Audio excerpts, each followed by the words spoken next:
নমস্কার, আমার YouTube channel future এমসে তোমাদের সবাইকে স্বাগত।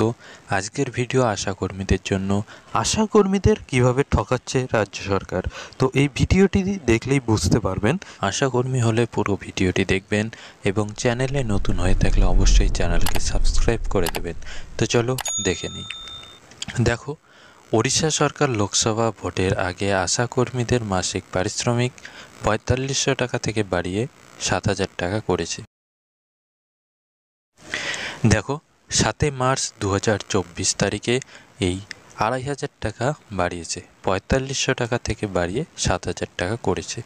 তো এবং দেখো, আমাদের রাজ্য আশাকর্মীদের মাসিক যে ফিক্সড ভাতা ছিল ৪৫০০ টাকা ছিল, এবং আমাদের রাজ্যের আশাকর্মীদের ভাতা ৬ মার্চ ২০২৪ বাড়িয়েছে মাত্র ৭৫০ টাকা।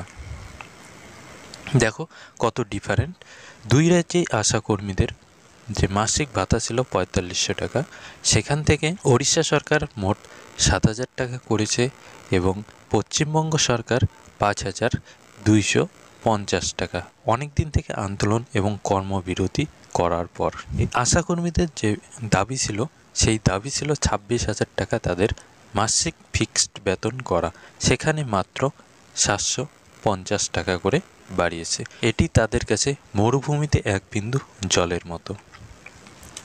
আমাদের রাজ্যে আশাকর্মীদের কমপক্ষেও ১৫০০ টাকা করে বৃদ্ধি করা দরকার ছিল।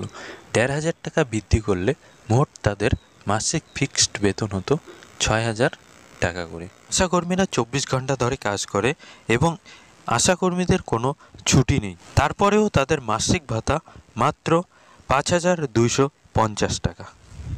আজকের দিনে যে হারে সমস্ত জিনিসের দাম বেড়েছে, সেই হিসাবে আশাকর্মীদের মাত্র ৫,২৫০ টাকায় তাদের কিভাবে চলবে সেটিও দেখার বিষয়। তো আপনারা এই বিষয়গুলি দেখবেন।